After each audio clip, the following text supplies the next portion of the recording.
연약한 저희들 아무 공로 없는 죄인임에도 불구하고 정말 아버지의 생명인 예수 안에 있는 아버지 그 영생을 누릴 수 있도록 은혜 베푸셔서 감사드립니다. 아버지 하나님 진짜 더욱더 기도하고는 지혜와 계시의 아버지의 영을 저희들이 허락하시다 저희들의 이성의 눈이 주님을 알아가는 그 눈이 더욱 열려갈 수 있도록 은혜 베풀어 주시옵소서.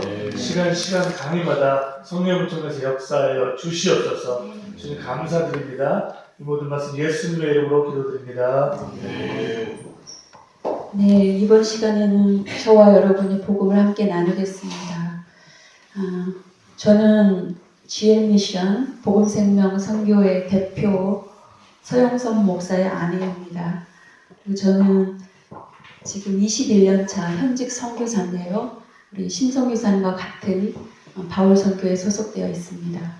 북인도에서 한 10여 년간 사역하다가 한국에 들어와서 한국에 들어온 이주민, 아프리카, 서부 아프리카에서 온 나이지리아, 카메룬, 가나 이런 이주민 공동체에 복음을 전하고 있는 전도자입니다. 네, 요르단의 두 번째 방문인데 와서 우리 선교 동역자들과 또 한인교회 성도님들과 함께 복음과 생명 캠프를 통해서 진리를 나누게 돼서 너무 감사하고 무엇보다도 이번 집회에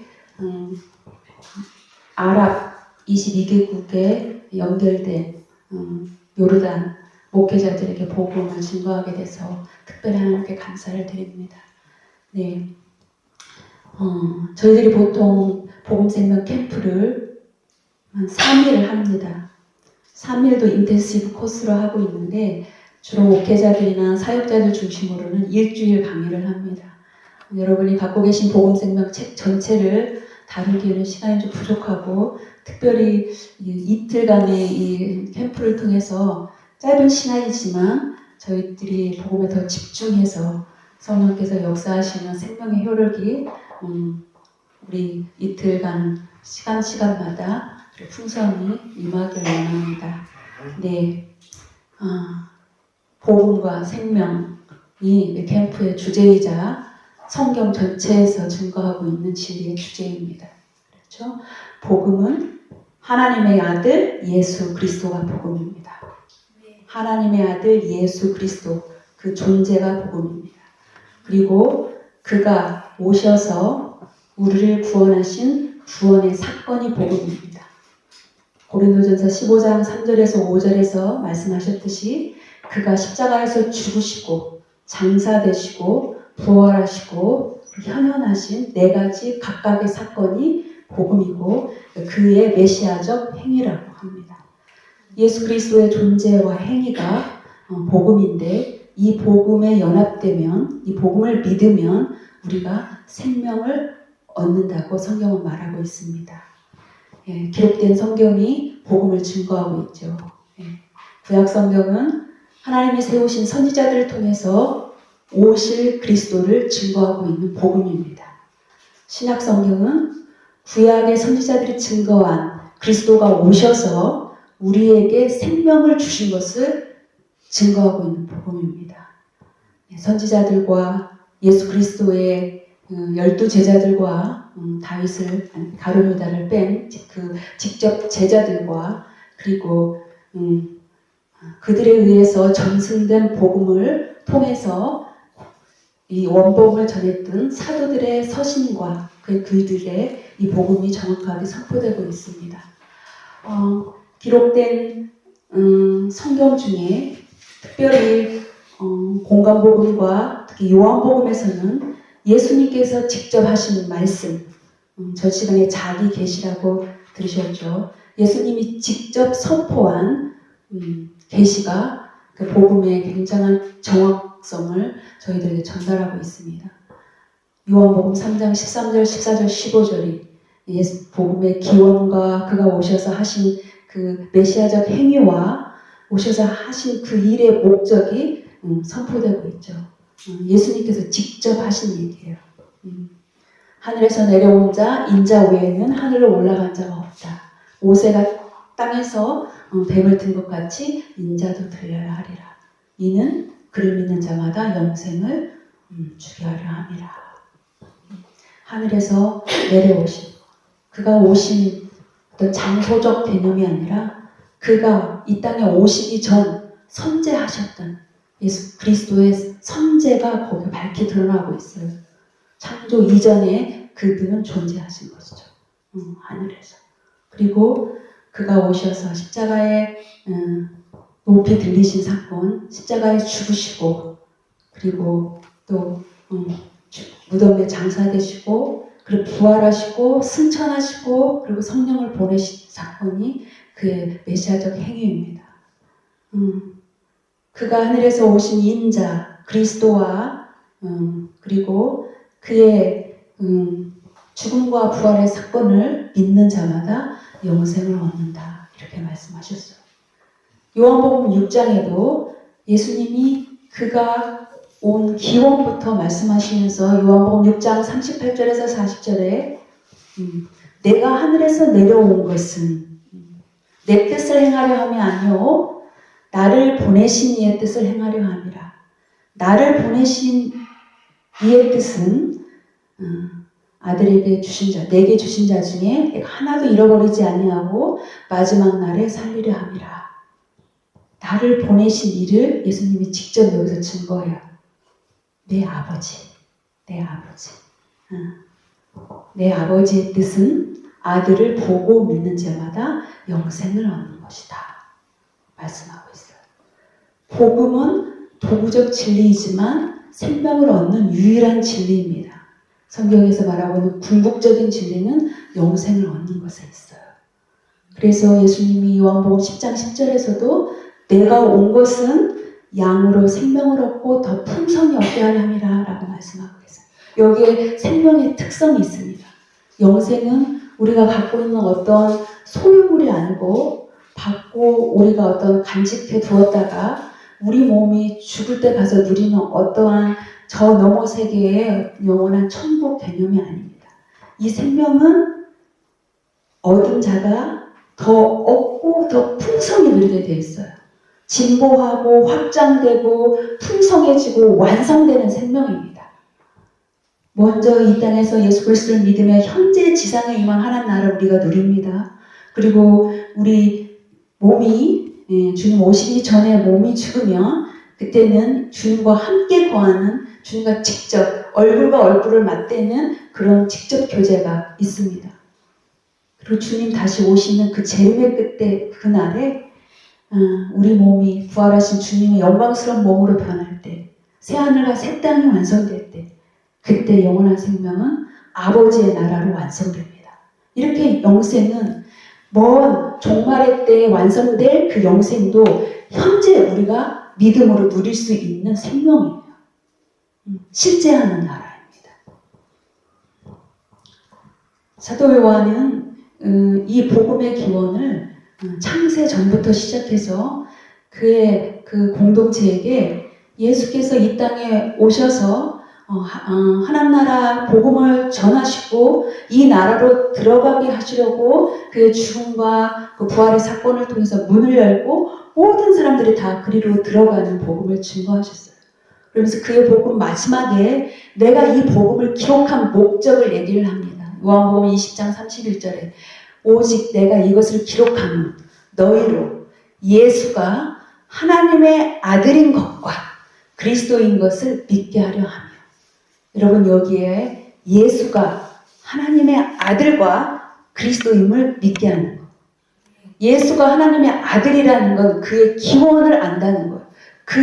그가 하나님께로부터 왔고, 그리고 하나님께로부터 난 자이며, 하나님의 보내신 자이며, 그리고 성경에서 증거하고 있는 창세 이전에 그가 여기 오시기 전에 아버지와 함께 있었던 아들, 아버지께로 난 자라는 그의 기원으로서의 하나님의 아들을 그 믿는 것과 그리스도, 그가 오셔서 종말의 구원자로 오셔서 죽으시고 장사되시고 부활하신 것을 믿는 것, 그의 존재와 행위를 믿음으로 너희가 영생을 얻는다. 그리고 너희로 또 믿고 또 그 이름을 힘입어 영생을 얻게 하려 함이라. 믿고 또 믿어 또 그 이름을 힘입어, 믿음을 여기서 강조하고 있어요. 요한복음은 현재 우리가 누리는 복음을 증거하고 있는 복음인데요. 영생을 증거하고 있는 복음인데 특별히 그 20장 32절에 나오는 그 믿음을 영어 성경에 보면 You may continue to believe 라고 나와 있어요. 너희가 지속해서 믿어야 되는 것. 그게 뭐냐면 예수가 하나님의 아들인 것과 그리스도인 것을 오늘도 믿고 내일도 믿고 계속해서 믿으면 생명을 얻고 더 풍성히 누린다. 그래서 복음과 생명은 유기적인 관계예요. 복음을 모르면 생명을 누릴 수가 없습니다. 우리는 모두가 예수 그리스도를 하나님의 아들로 영접하고 우리의 구원의 주를 영접하면 우리 모두가 생명이 있습니다. 그런 생명이 있다고 해서 생명으로 살지는 않아요. 저절로.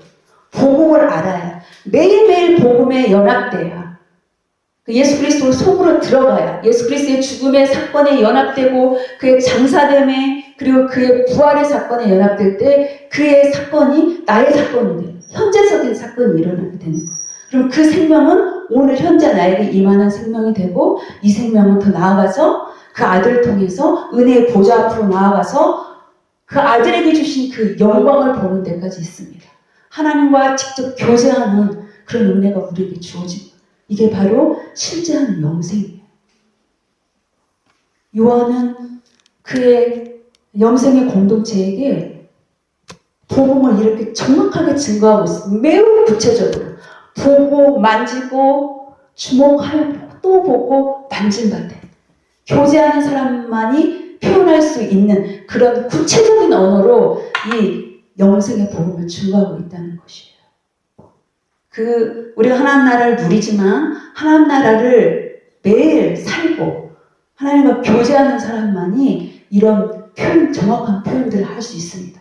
그가 어떻게 계셨고 아버지와 함께 계셨는데 어떻게 교제하시고 어떻게 하나가 되셨으며 어떻게 그 영광의 충만한 가운데 하늘의 기쁨으로 내 사랑하는 자야 내 기뻐하는 아들로 그가 우리에게 오시기 전에 아버지와 함께 계셨는가 이 세계를 다 봤다는 것을 지금 사도 요한이 증거하고 있는 것입니다.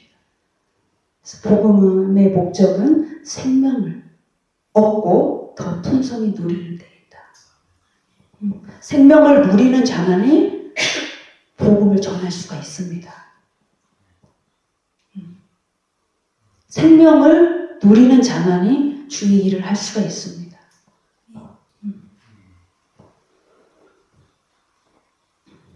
그래서 우리에게 생명으로 인도하는 이 복음은 이 땅에서 시작되지 않습니다.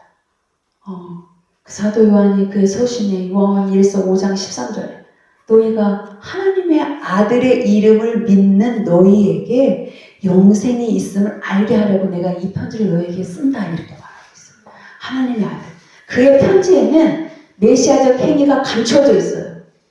아예 그냥 하늘에 속한 자로서 하늘의 영광을 충만히 누리고 있고 그 영광을 보는 공동체에게는 그냥 하나님의 아들됨과 같은 그 효력을 누리는 그 공동체에게 이렇게 완전히 임팩트한 그런 서신을 보내고 있습니다.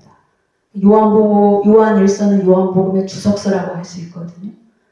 그래서 요한복음을 보면 성경에서 아주 희미하게 계시하고 있지만 분명히 실제하고 있는 그 영원한 나라 하나님의 세계, 아들과 아버지가 누리시던 그 현존하는 나라를 우리가 눈으로 보고 주목해서 볼 수 있는 것입니다. 그 나라는 영으로 볼 수 있는 성령. 복음을 들을 때 성령이 우리에게 충만히 역사하고 생명이 있는 우리에게는 더 전이해가 새로워지고 이 새로워진 전이해로 우리 안에 있는 생명이 더 풍성해지는 그런 은혜가 있습니다. 예.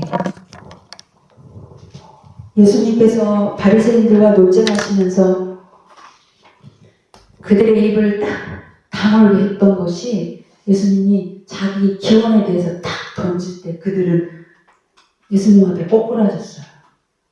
요한복음 8장 14절에 나는 내가 어디서 와서 어디로 가는지 알거니와 너희는 내가 어디서 와서 어디로 가는지 모른다. 유대교의 가장 아쉬운 점은 기원이 없다는 거예요. 땅에서 만물 안에 갇힌 정도. 물론 제자들도 하나하나 복음을 들었지만 성령이 오시기 전까지는 이 생명을 누리지 못했습니다. 그래서 예수님이 정작 이제 그 생명의 문을 열러 십자가로 오르시기 전에 제자들은 다 배반하고 떠났죠. 내가 지금 나를 보내신 이에게로 가고자 하는데 너희들 중 내가 어디로 가는지 묻는 자가 없다. 이미 14장, 15장, 16장, 17장에서 예수님은 그 세계에 대해서 밝게 보여주셨고 내가 어떻게 아버지와 관계하고 또 어떻게 그의 사랑 안에 거했으며 그 영광 가운데 있는지를 기쁨에 충만한 그 세계를 보여줌에도 불구하고 성령이 오시기 전까지는 깨닫지 못했죠. 이제 우리 안에 생명이 있고 이미 성령이 우리 안에 내주합니다. 복음이 선포될 때 이 영이 이 기름 부음이 우리를 진리 가운데 인도합니다. 예, 이 시간 함께 나눌 때에 우리가 또 복음에 대한 어떤 지식과 그런 어떤 사역 중심에 대한 이해를 벗어나서 교제할 수 있는 그런 시간이 되길 원합니다. 예, 요한복음 1장 1절. 태초에 여기가 복음의 시작점이에요. 태초에 아르케. 이 세상이 시작되기 이전의 세계를 말하고 있습니다. 존재의 신원을 말하고 있어요. 태초에 말씀이 계시니라. 이 말씀이 하나님과 함께 계셨으니 이 말씀은 하나님이시니라. 요한복음 1장 1절. 태초. 세례 요한이 구약 선지자 중에 마지막 선지자인데 그의 위대한 점은 그가 구약 성경이 증거하고 있는 그 오실 그리스도를 직접 봤다는 거예요. 근데 그의 증거가 너무 확실하죠. 그의 기원부터 전하고 있어요. 전 시간에 얘기했죠. 요한복음 3장 31절 이하에 위로부터 오시는 이는 만물 위에 계시고 만물 위라고 말씀합니다. 하늘로부터 오시는 이건 예수님이 요한복음 13장에서도 킹드마를 선포했어요. 하늘에서 내려온 인자 그의 기원 그리고 만물 위에 계시고 태초 위 만물 위 하늘 이거는 창세 이전의 세계 요한복음이나 또 특별히 바울서신서에 보면 이걸 창세 전이라고 말합니다. 만세 전, 영원 전, 영원 뭐 이렇게 표현하고 있는데 창세 전이 정확한 용어죠. 이거는 신학적인 용어로 카이로스 영혼을 말하고 있습니다. 여기에서 시작돼요. 태초에 말씀이 계시니라.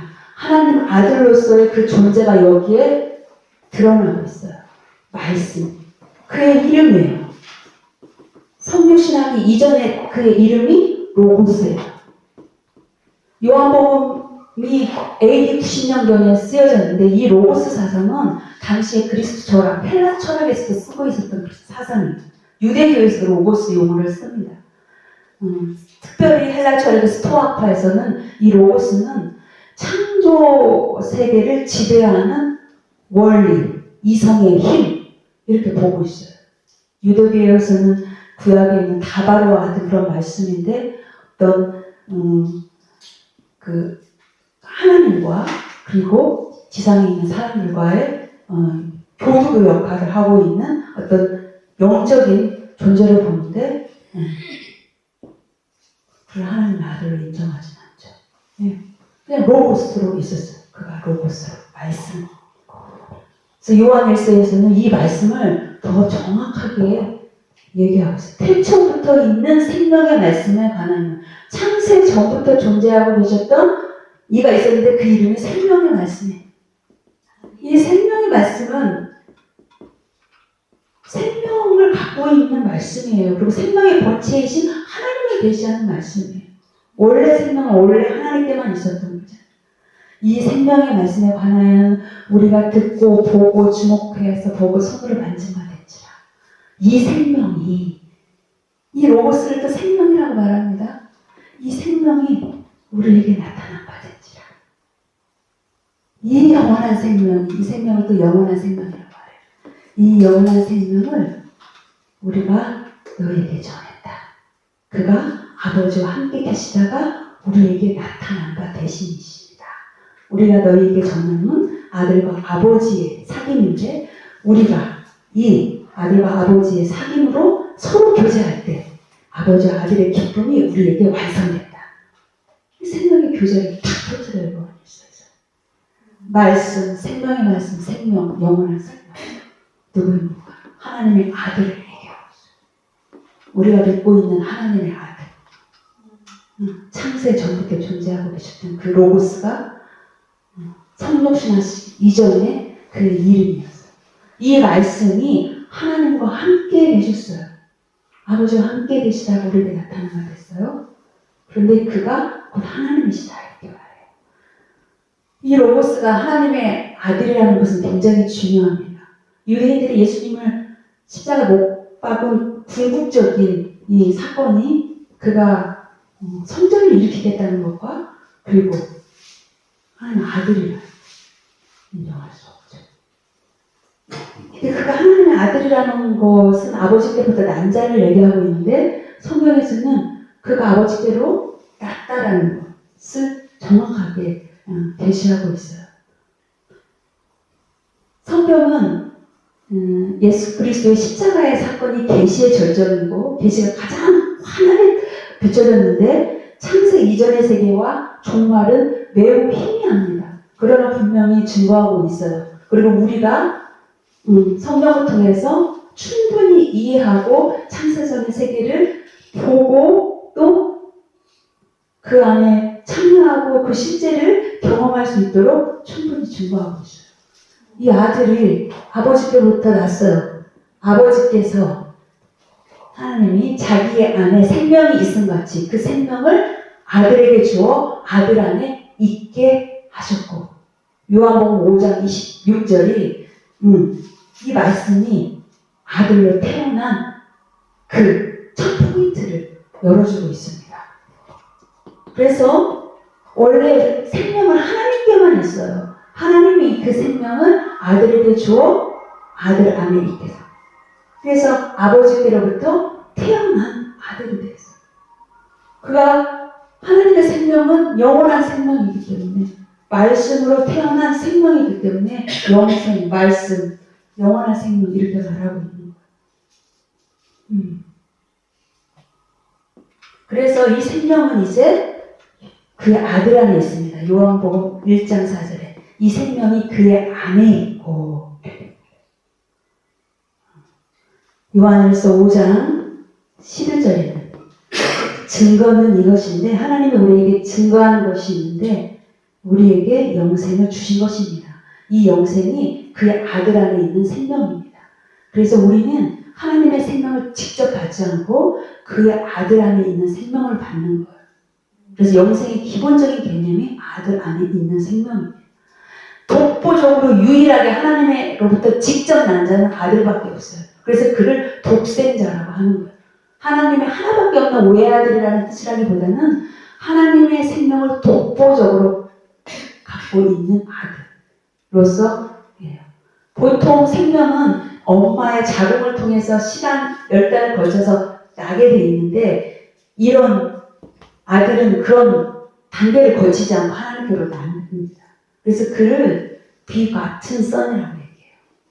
하나님 아버지께로부터 난 자 이렇게 표현하고 있습니다.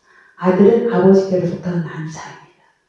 그래서 잠언 8장 20절 이하에 창세 이전에 하나님께서 최초로 처음으로 하신 사건이 아들을 낳은 사건이에요.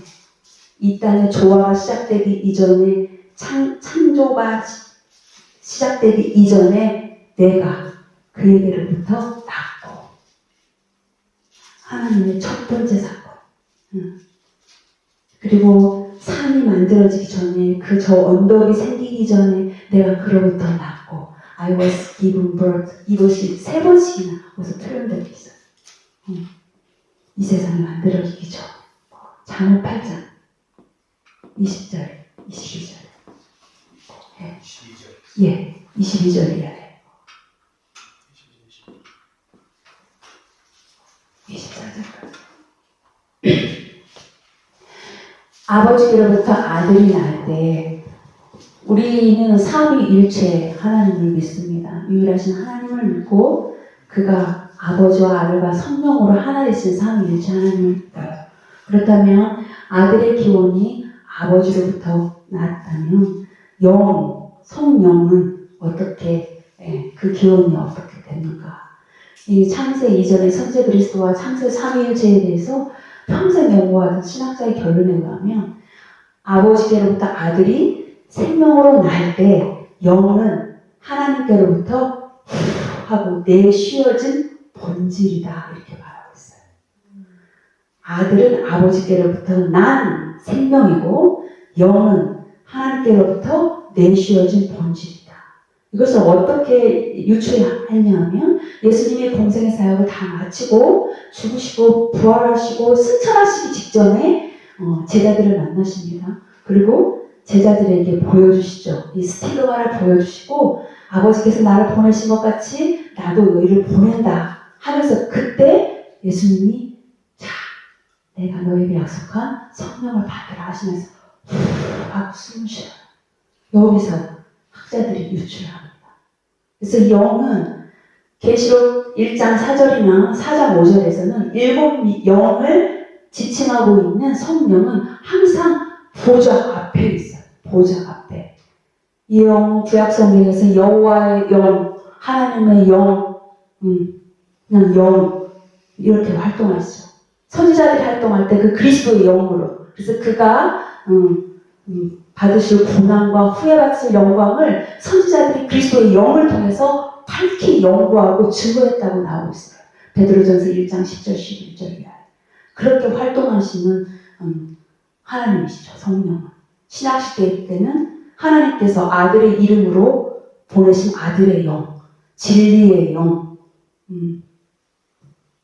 보혜사, 기름 부음. 이제 구원의 경륜을 이루어가는 데 있어서 아들과 영의 그런 행동 양식과 역할은 다르죠. 철저히 영은 숨어 계시고 자기를 드러내시지 않는 하나님이세요. 그러면서 아들을 증거하고 복음을 증거하고 복음을 통해서 생명으로 인도하는 아버지께로 인도하는 그런 사역을 하시는 분이십니다. 그리고 말씀과 영은 서로 분리되지 않아요. 요한복음 6장 60절에 63절에 내가 너에게 이름받은 영이요 생명이다 예수님이 이렇게 말씀하고 계세요. 우리가 이 말씀이신 복음을 들을 때 성령이 우리한테 충만히 역사하면 우리가 생명을 얻고 더 풍성히 얻습니다. 베드로전서 1장 23절 이하에는 너희가 거듭난 것이 너희가 위로부터 난 것이 너희가 아들의 생명을 얻은 것은 썩어질 씨로 된 것이 아니라 썩지 않을 씨로 된 것이다. 육체는 풀과 같고 그 영광은 푸른 꽃과 같다. 풀은 마르고 꽃은 떨어지나 주의 말씀은 새새토록 있도다. 항상 살아있는 하나님의 말씀, 새새토록 있는 주의 말씀, 이것이 내가 오늘 너에게 전하는 복음이다. 생명을 얻게 하는 복음을 말하고 있습니다. 야고보서 1장 18절에서도 진리의 말씀으로 내가 너희를 낳았다. 복음의 말씀. 존재적으로 말하면 로고스죠.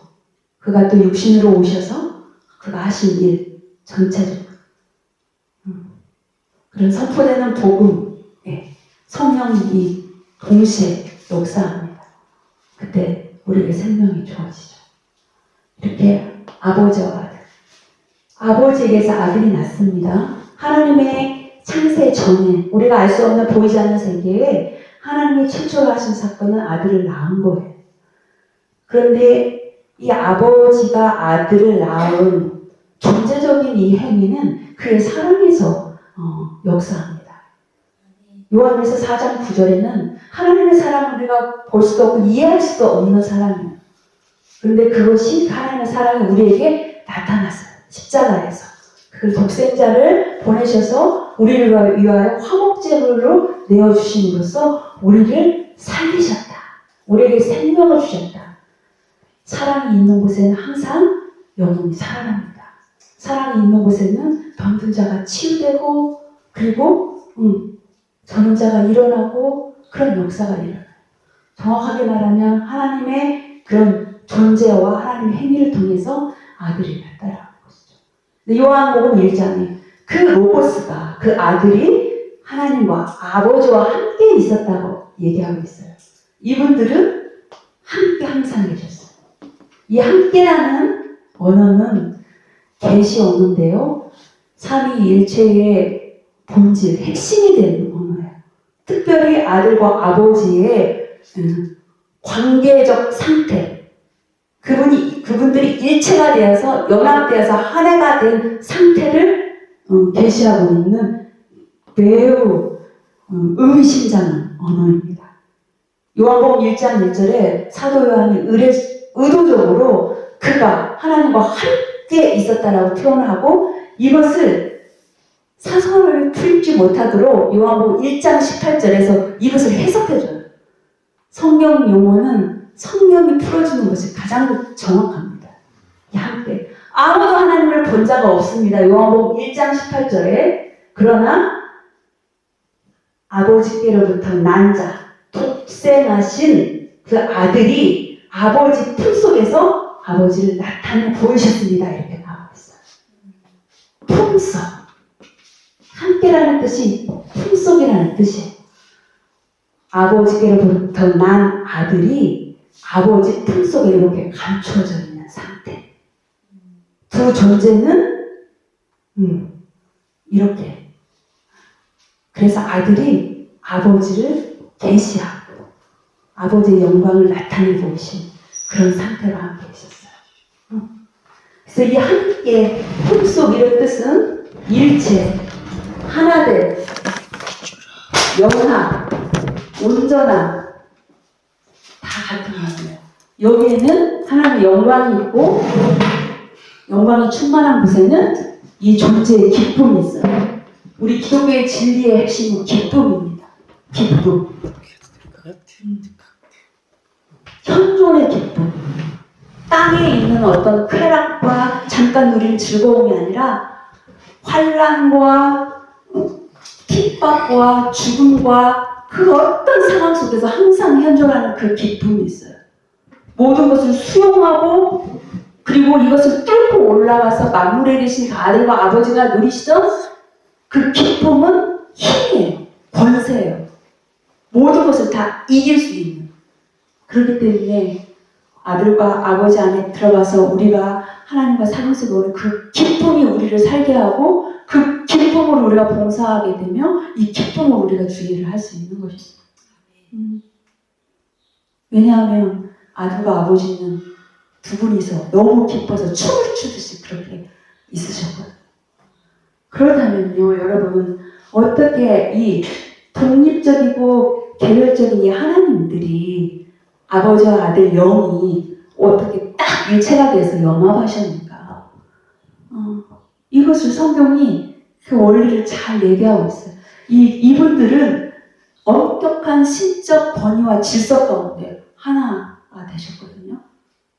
관계 안에 모든 아닌 권위가 있고 질서가 있습니다. 그래서 요한복음 14장 28절 하반부에는 아버지는 나보다 크십니다.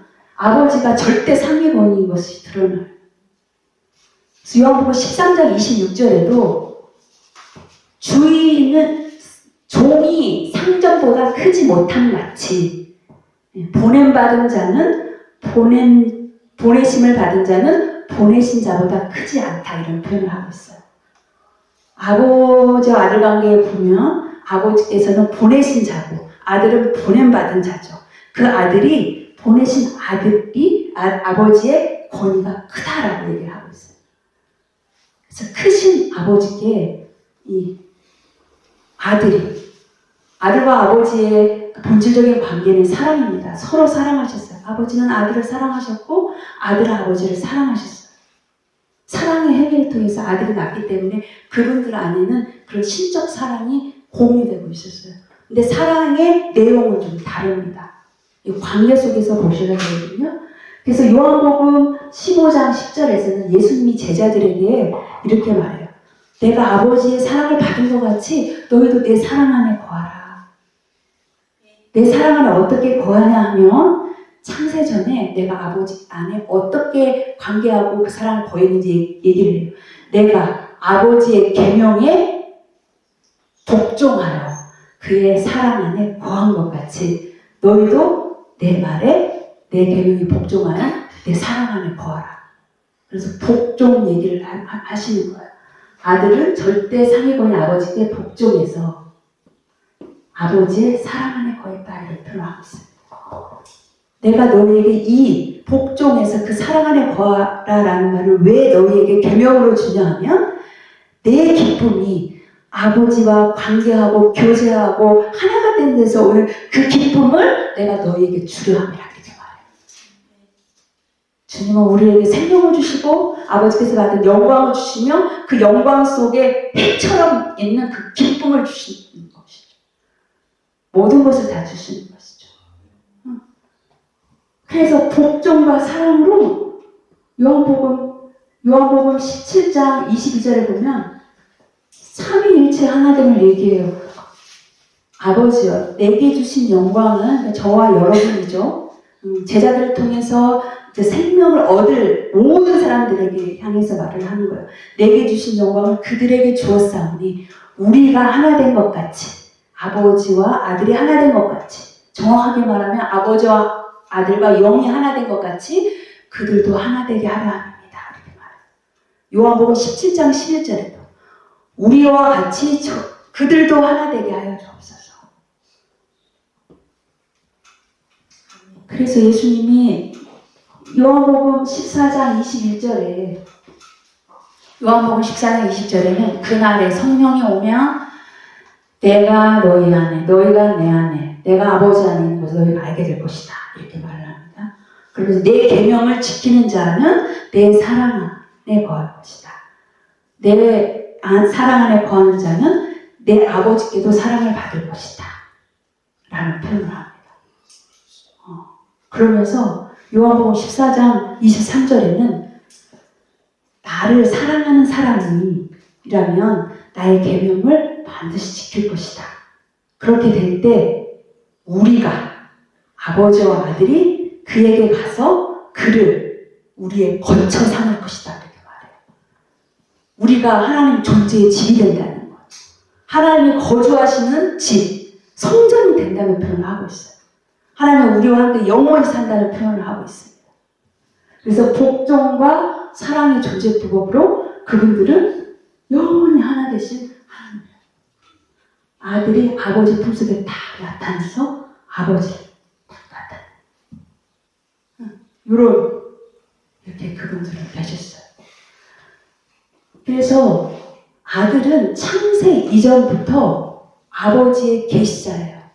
우리는 하나님을 볼 수도 없고 알 수도 없습니다. 근데 오직 아들을 통해서만 그분을 알 수 있어요. 아들의 말씀을 통해서, 아들의 행위를 통해서, 그리고 아들의 이름을 보내신 성령을 통해서 그의 존재를 통해서 우리가 알 수 있는 것이죠. 예수 그리스도의 역사적 출현으로 이후에 그리스도는 계속해서 하나님 존재, 하나님 나라를 계속 계시하셨거든요. 그거를 예수 그리스도를 통해서 본 자는 예수를 보고 하나님을 보며 찬양을 했어요. 예수만 보이는데 예수를 통해서 보이는 하나님 영광까지 보는 거예요. 왜냐하면 예수님은 하나님 품에 감춰져 있기 때문에 사람들은 싹 감싸고 있는 하나님의 영광을 보는 것입니다. 그래서 아들이 아버지께 복종할 때 아버지는 그를 사랑해서 그의 모든 것을 내어주시거든요. 모든 것을 내어주시는데 성경에서는 복종하는 아들에게 하나님은 그의 영광을 주신다고 말합니다. 이 영광은 아들을 통해서 하나님의 본질에 계시되는 걸 말해요. 존재의 드러남, 본질의 계시 이런 뜻이에요. 하나님 본질의 계시.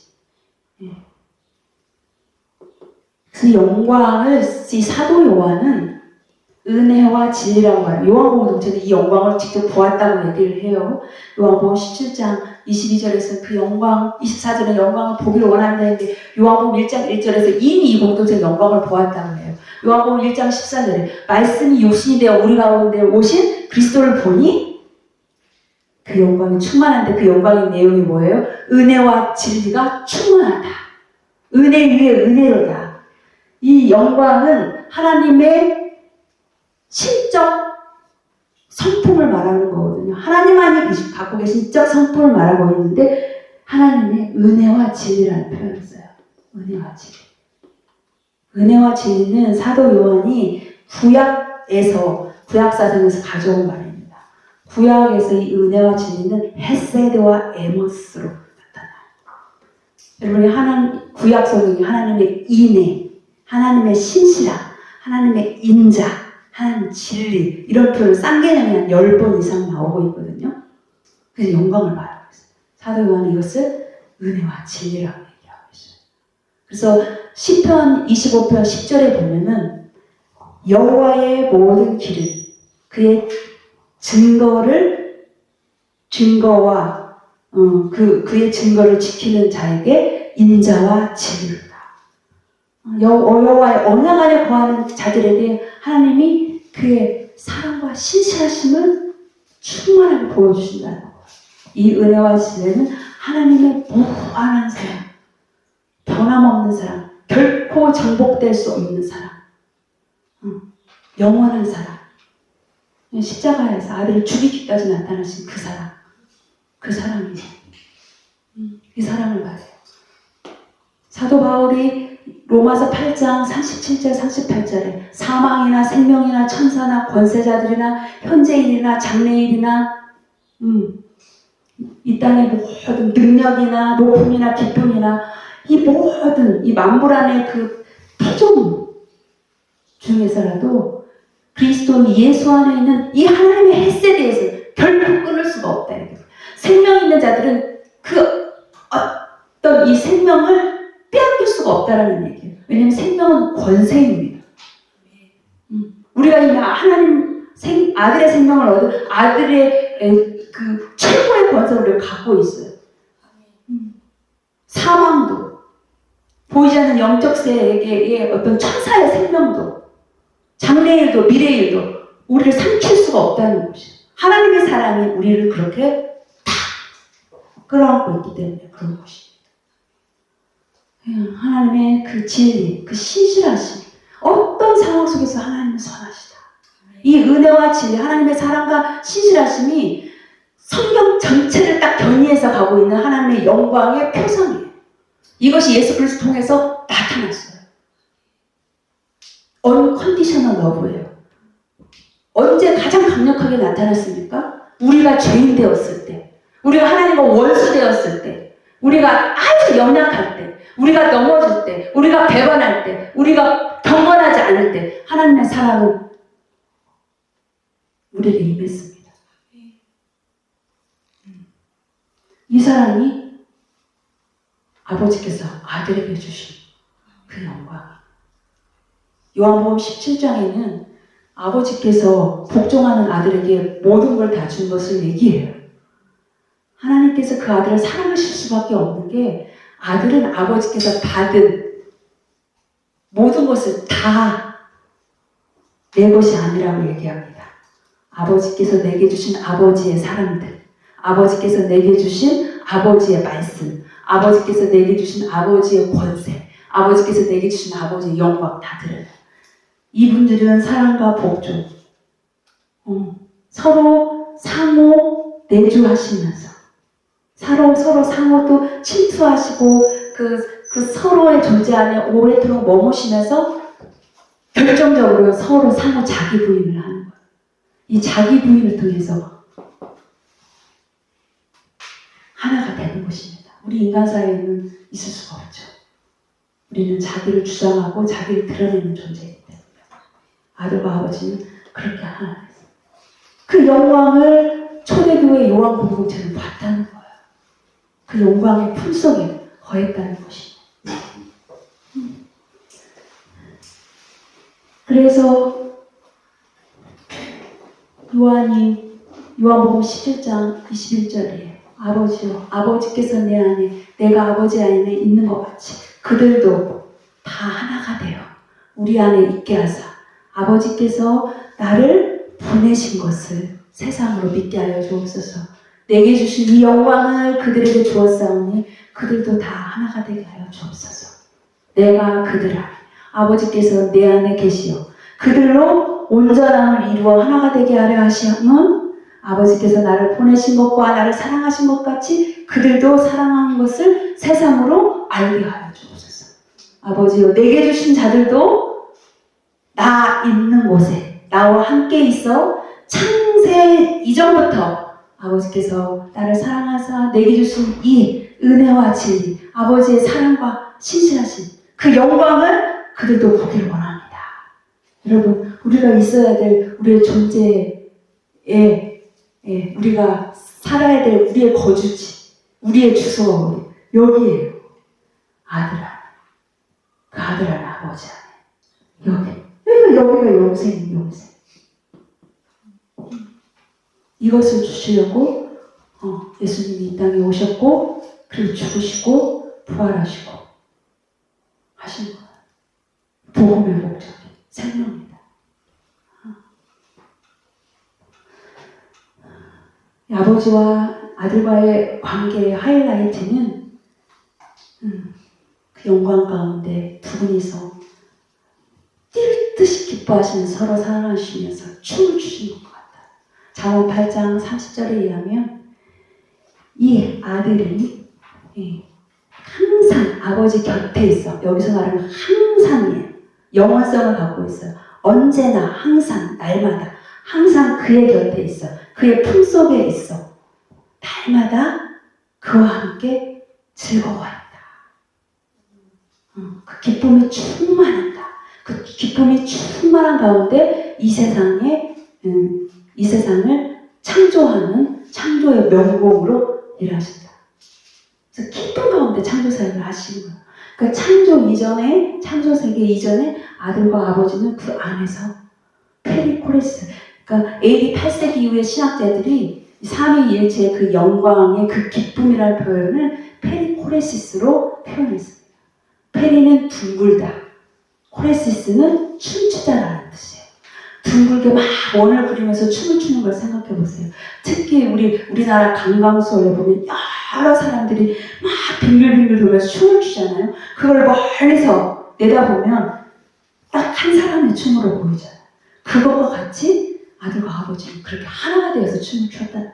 중요한 것은 그 영광의 춤 속을, 그 기쁨 속을 우리를 초래하신다는 거예요.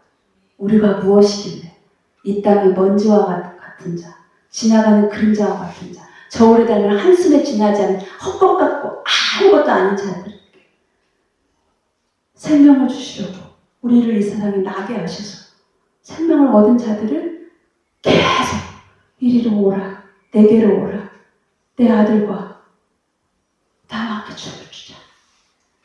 세상에 어느 종교가 이렇게 자기가 믿는 신과 춤을 추는가? 인격적인 종교는 이 세상에 없어요. 우리 기독교 진리에만 있어요. 자기가 믿는 신을 아버지라고 부르는 종교는 이 세상에 없습니다. 우리에게는 아들이 영이 있기 때문에 우리가 죽을 몸으로 사는 이 땅에 사는 우리가 불완전하지만 아들을 힘입어 아들의 옷을 입고 아들의 그리스도적 행위, 그의 죽음과 부활에 연합되어서 그의 육체를 찢어놓으신 산길, 생명의 길로 들어가 은혜의 보좌 앞으로 들어가 그 아버지 앞에서 그 영광을 바라보며 즐거워하는 데까지 우리가 이르렀어요. 높이 들리신 주가 하나님 우편에 계신 곳, 그 곳에까지 우리가 이르렀어요. 그래서 우리의 시선은 이제 above all, 위에서 우리는 내려다 봐야 되는 거예요. 위에서 내려다 볼 때 이 세상에 있는 모든 사람에 대한 마음이 아버지의 마음이 되겠죠. 판단과 정죄와 어떤 심판이 아니라 긍휼과 자비와 오래 참음과 온유와 끝까지 포기하지 아니하신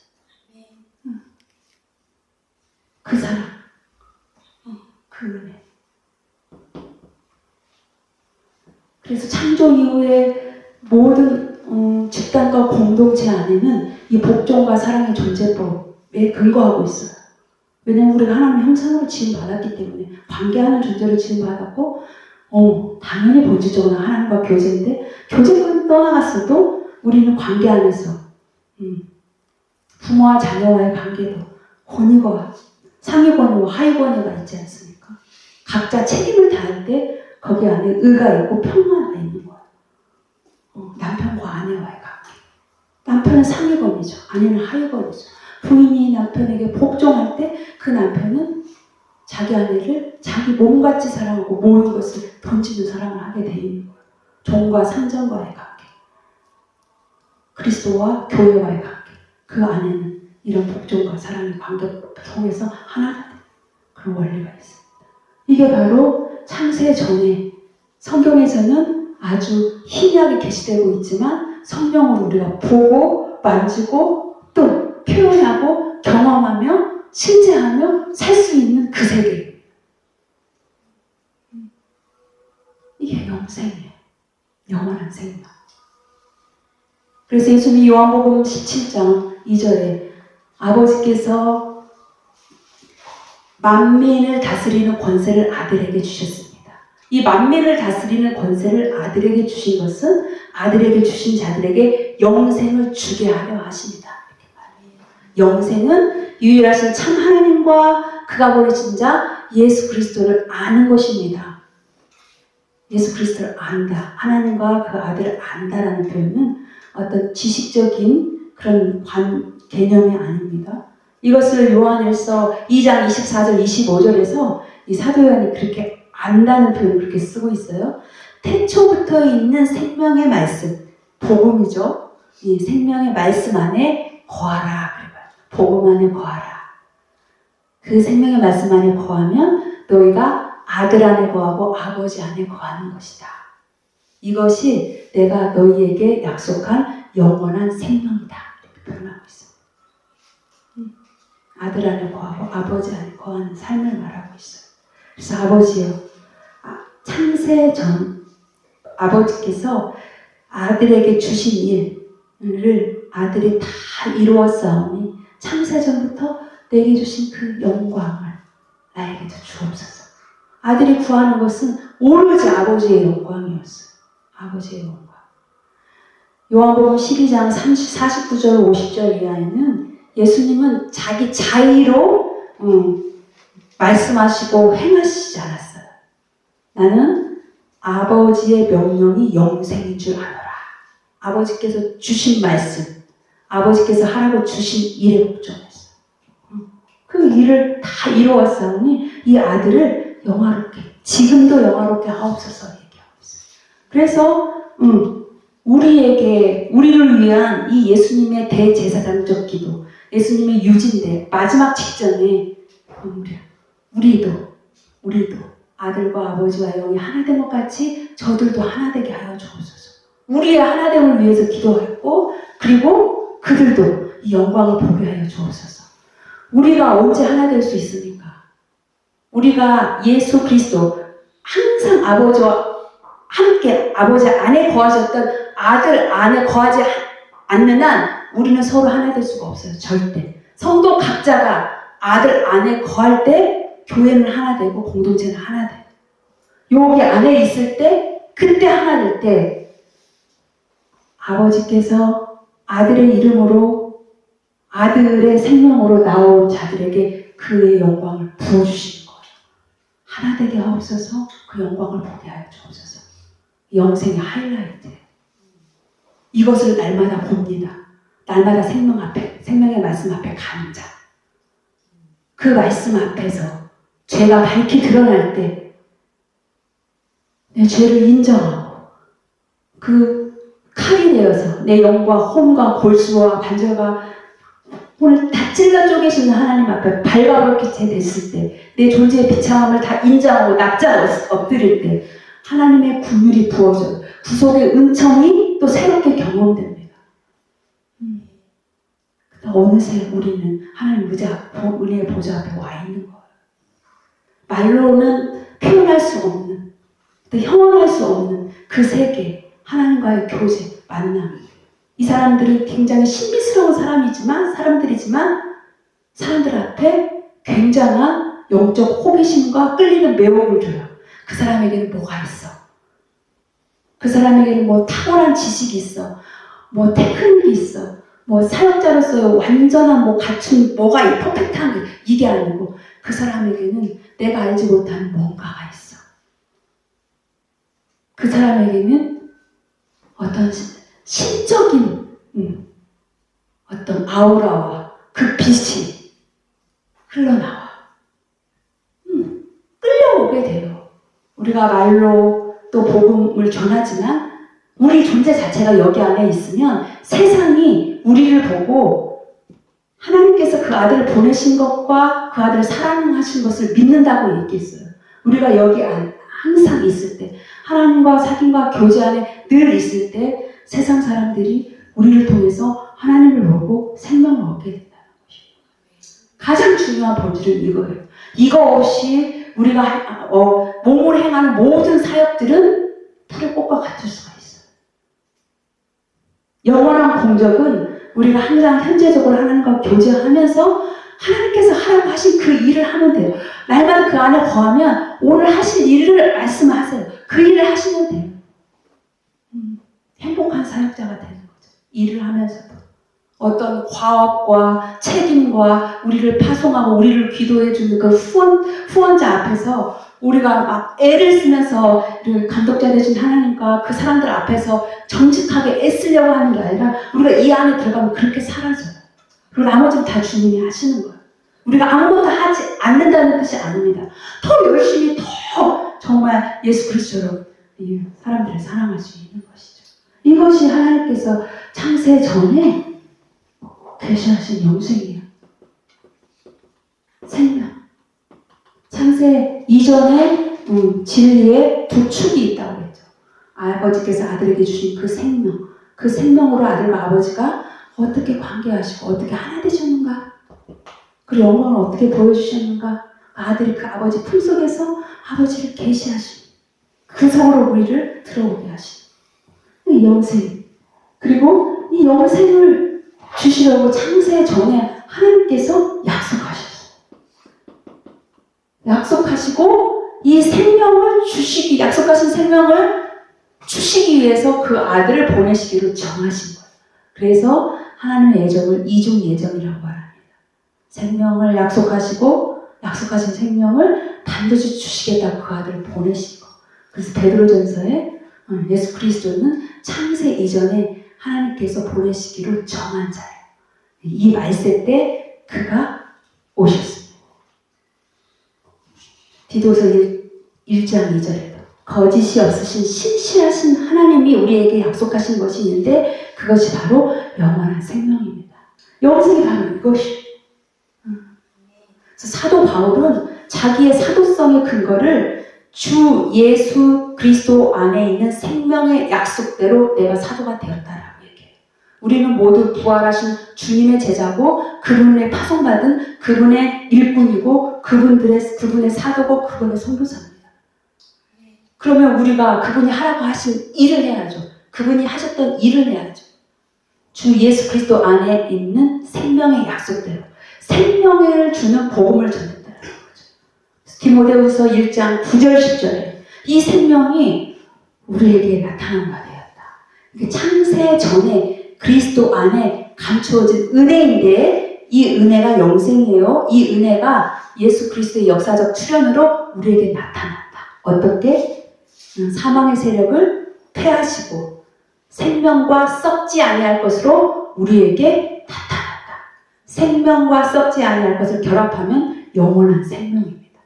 이 영원한 생명을 위해서 이 생명을 주는 자로 내가 사도와 반포자로 그리고 주님의 사도로 보내심을 받았다라고 얘기해요.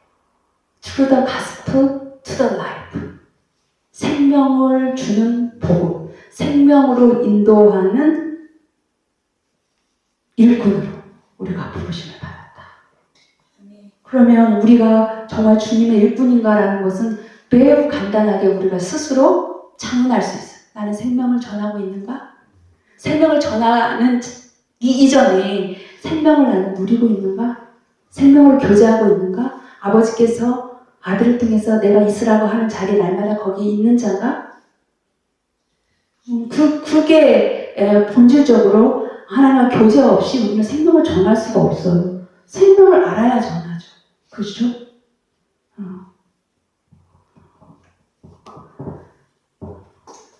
그래서 이 생명을 주시기 위해 예수 그리스도께서 이 땅에 오셨고, 그가 아담 이후에 난 모든 하나님과 분리된 인간들을 다 영광에서 떠나져 나간 자들이고 이미 죽은 자라고 반드시 죽으리라고 하신 그 말씀이 창세기 3장 에서 성취되어 있잖아요. 선악과 사건을 통해서 그 죽은 자들을 일으키고 살리기 위해서 그가 성육신하신 것이죠.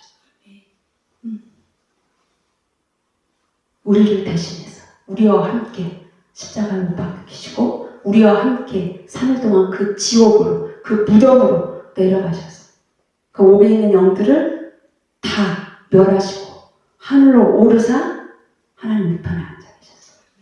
우리는 그와 함께 무덤에 들어가고 그와 함께 일으키심을 받은 자들입니다.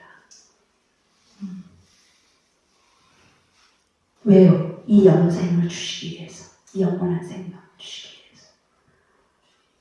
그래서 공관복음은 예수님의 이 지상의 탄생부터 시작하는 복음이거든요. 지상 사역과 그리고 이제 승천까지 기록하고 있는데 요한복음은 창세 이전부터 시작돼요. 이 복음의 기원이. 그래서 우리가 교리적으로 창조와 타락과 구원과 뭐 이렇게 정말 이렇게 나가는데 실은 복음은 이미 성경에서도 말씀하고 있는 창조 이전의 세계부터 시작돼요. 기원을 바로 알 때 종말을 보입니다. 왜냐하면 마지막 때에 주님 다시 오실 때에 우리에게 완성될 그 영생은 이거예요. 창세 전에 아들과 아버지가 하셨다. 이걸 누리시다가 하늘로부터 내려오셨다가 하늘로 올라가셨거든요. 그래서 우리가 복음을 시작할 때 땅에서 시작하면 항상 우리가 십자가로 올라가야 된다고만 생각해요. 십자가로 올라가서 죽어야 된다. 올라가서 죽어야 된다. 나는 없어져야 된다. 계속 이제 십자가 이제 강력한 복음이지만 그런데 하강의 그리스도를 우리가 봐야 돼요. 하늘로부터 내려왔다. 무덤으로 내려갔다.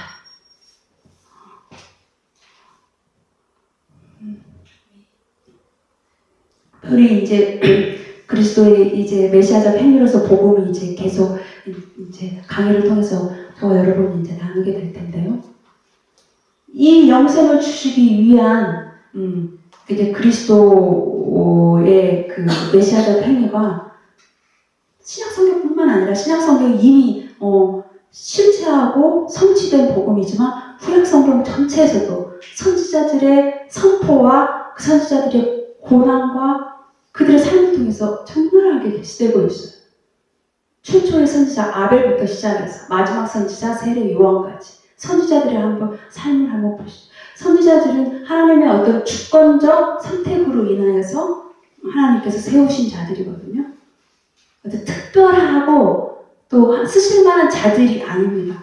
아브라함부터 볼 때 출신부터가 너무 밑바닥인 사람들을 하나님 부르셔서 하나님 그들을 통해서 오실 그리스도를 증거해요. 하나님의 그런 주권적인 선택 앞에 그들의 완전한 복종이 선지자들 통해 나와 있습니다. 그러고 보면 우리가 복음을 전하는 우리는 이런 선지자들과 사도들에게 빚진 자들이죠. 그리고 복음을 들어야 될 우리는 알 수 없지만 하나님이 아버지께 주신 익명의 사람들, 여기 있는 중동 땅에 있는 돌아와야 될 사람, 우리 밖에 있는 사람들, 우리 밖에 있는 양들도 있다. 그들도 아버지께서 주신 아들의 양들이에요. 그들도 내가 반드시 우리 안으로 데려오겠다고 하셨거든요. 요한복음 10장 10절에. 우리 안으로 들어오는 예. 우리는 이미 우리 안에 들어와 있는데도 항상 우리 밖에 있는 자처럼 생활할 때가 있어요. 이게 교제가 없기 때문에 그런 거예요. 하나님과의 서로 사귐이 없어요. 아들의 생명은 있는데 아들처럼 살지 못하는 이유. 우리가 우리 인생을 다 들여서 선교사로 하나님께 드린 것도 전적인 하나님의 그 은혜지만 우리의 삶과 행위가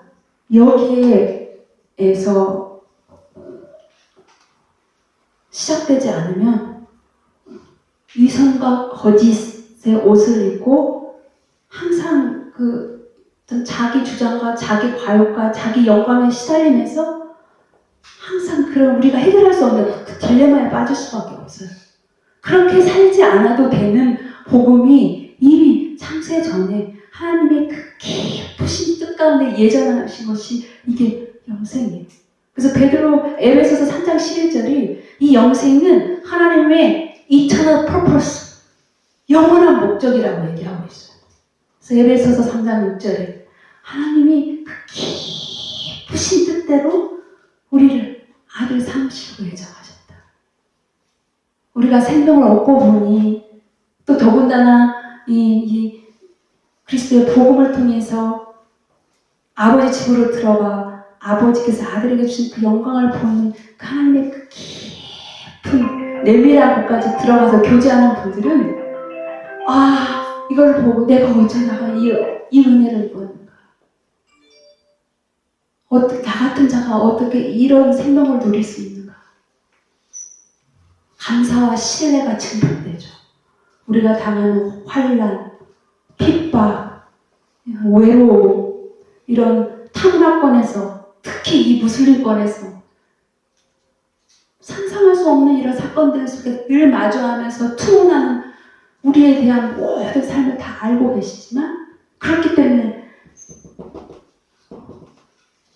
내게로 계속 오라는 거야. 나와 함께 교제하고 내가 너희에게 더 생명을 더 새롭게 하고 더 풍성히 하고 더 강하게 할 거면, 몰전케 할 거면 아버지와 나의 죽음 외에는 받을 것이 없는 자, 버림받을 것 외에 받을 것이 없는 자이지 않았어요, 저희들이? 그러면 우리에게 하나님이 아들을 삼으시고 그 품속에 탁 꿰차고 있으시면서 그 품속에 들어온 우리를 바라보시면서 하나님의 그 미칠 것 같은 그 기쁨 안에 우리가 있다는 것을 상상해 보십시오. 이거 상상이 아니라 실제 아니에요. 환희가 넘치는 그 기쁨이 있는 자는 우리가 갖고 있는 모든 고난을 확 끌어안고 삼키며 뚫고 올라가요. 그래서 환난 가운데도 즐거워하는 그런 은혜가 있어요. 예수 그리스도는 우리의 범죄함 때문에 내어줌이 되고, 그리고 우리를 살리시기 위해 그분을 부활하셨어요. 그러므로 우리가 그의 죽음과 부활에 연합돼서 하나님과 화평의 관계를 맺었죠. 이 관계에서 멈추지 말고 날마다 그의 죽음과 부활에 그 복음에 연합돼서 은혜의 보좌 앞으로 나아가서 하나님의 영광을 보며 즐거워한다. 근데 우리 지상의 삶은 항상 환난이 있어요. 환난은 인내는 연단은 아들의 예수 그리스도의 100% 형상으로 닮아져 가는 그 도큐멘트의 형상이었어요. 환난 중에도 항상 존재하는 하나님 아버지의 기쁨 안에 거하는 자. 그래서 예수님이 세례 요한에게 요단강에 세례를 받을 때 하늘이 찢어졌어요. 예수님이 여기 요단 동편에서 세례를 받으셨잖아요. 그 세례는 예수님의 십자가의 죽으심의 사건을 예표하는 가장 강력한 사건이었잖아요. 그때 하나님이 하늘을 젖히면서 하늘에서 비둘기 같은 성령이 그 음성이 내려오면서 이는 내 사랑하는 자요, 내 기뻐하는 자들아, 내 기뻐하는 아들이라. 그 아버지의 아들에 대한 그 기쁨은 항상 영원했습니다. 이 아버지에 대한 복종은 십자가에서 일어난 단회적인 사건이 아니에요. 창세 전부터 항상 이 아들은 아버지의 계명에 복종해서 그 아버지 품속에 있었어요. 지상사역 할 때도 단 한 번도 분리된 적 없이 아들은 아버지와 교제했어요. 기적과 치유와 수많은 무리들 속에서도 하나님 나라 복음을 선포하시고 보여주시고 초대하시고 하셨을 때 예수님이 항상 보면 공간복음서에 보면은 어디 빈들로 사라지시잖아요. 빈들에서 홀로 밤새도록 거하셨다. 뭐 하셨을까 거기서? 너희들이 모르는 양식이 있다. 예수 그리스도의 공생의 사역의 비밀은 여기 있어요. 아버지와 교제. 겟세마네에 가서 그 아들은 자기 의지를 찢어버리지 않습니까? 땀방울이 핏방울이 되도록. 십자가의 사건은 겟세마네 없이는 겟세마네의 결과예요. 우리에게 겟세마네가 있냐 이거예요. 예수님이 예수 나를 오라 하네. 예수 나를 오라 하네. 어디까지? 겟세마네 동산까지 오라 하네. 심판받는 그 자리까지 나를 오라 하시네. 어떻게 우리가 겟세마네까지 갈 수 있습니까? 갈 수 없어요. 심판받는 자리까지 우리가 어떻게 갈 수 있어요? 그런데 예수와 함께, 주와 함께 우리가 거기로 갑니다. 우리가 그 복종의 자리에 갈 때 그 자리가 아버지 집이 돼요. 그때 아버지의 사랑과 신실함이 부어지면서 우리가 우리 자신을 내어주는 죽음에 우리를 던질 수가 있어요. 사도 바울은 죽음 안에서도 그 기쁨을 향유한다고 얘기했어요. 빌립보서 2장에. 빌립보 성도들 너무너무 사랑했잖아요. 너희의 그 복종의 재물 위에 내가 관제로 나를 들이부어 확 화목제물로 타오를 때 그 죽음 안에서 나는 기뻐한다. 나는 기뻐한다. 그 기쁨이 아들에게 주신 그 생명, 아들이 된 자에게만 있습니다. 그 기쁨은 죽을 권세도 있고 살리는 권세도 있어요. 여러분.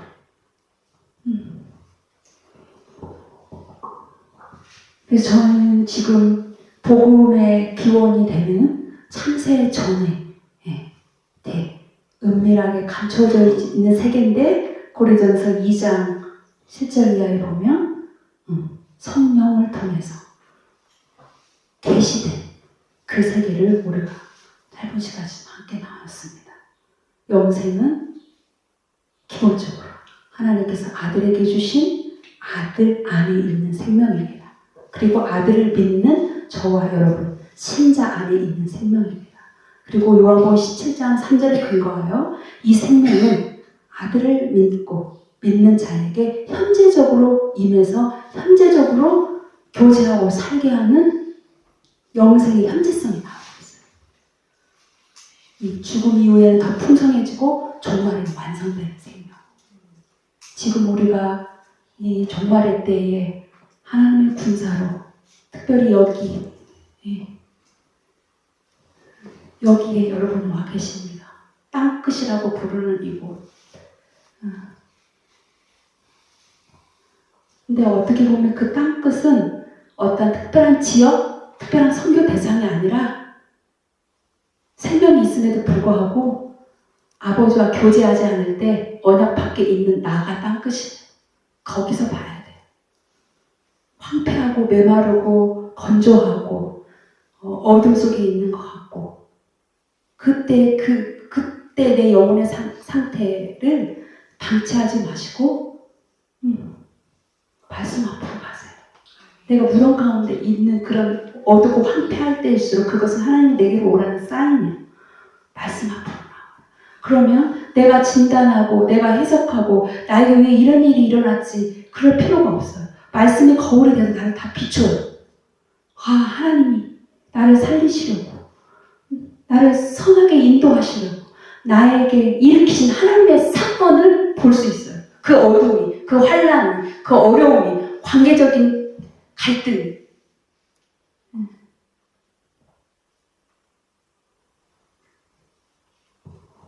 그래서 우리의 생명은 때로는 창세 전에 가서 아버지와 함께 이렇게 풍성히 누리다가도 어쩔 때는 무덤 속으로 들어가는 때도 있어요. 그러나 항상 하나님은 아들과 함께 우리를 주목해 보시고 우리를 추적해 오시며 또 예수님이 말씀하셨던 아버지가 아들 안에 또 우리가 아들 안에 있는 거기까지 우리를 항상 인도하십니다. 이 영생을 맛본 자, 우리가 이전 시간에 영생에 대해서 찬송했잖아요. 영생을 맛보면 사는 자. 이 영생을, 이 복음을 전하는 주의 종으로, 세원하게 일꾼으로 부르신 주님께 너무 감사를 드리고, 너무도 우리는 무익한 종이고 아무것도 할 수 없는 자이지만 우리 안에 생명이 있습니다. 생명을 가진 너희여 내게로 오라 하시는 그 아버지의 음성에 귀 기울이면서 날마다 이미 우리에게 완성된 증거, 복음의 말씀 앞에 가서 깊은 묵상을 통해서 그의 죽음과 부활의 연합됨으로 활짝 열어놓으신 아버지 마당을 지나 그 현존의 그 풀 속에 들어가서 그 페리코레스의 춤을 추며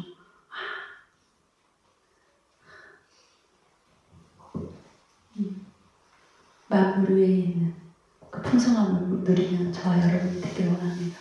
영생의 창세 이전의 이 세계, 너무나 지극히 아름다운 복음을 우리가 들었는데 우리가 찬송하지 않을 수 없잖아요.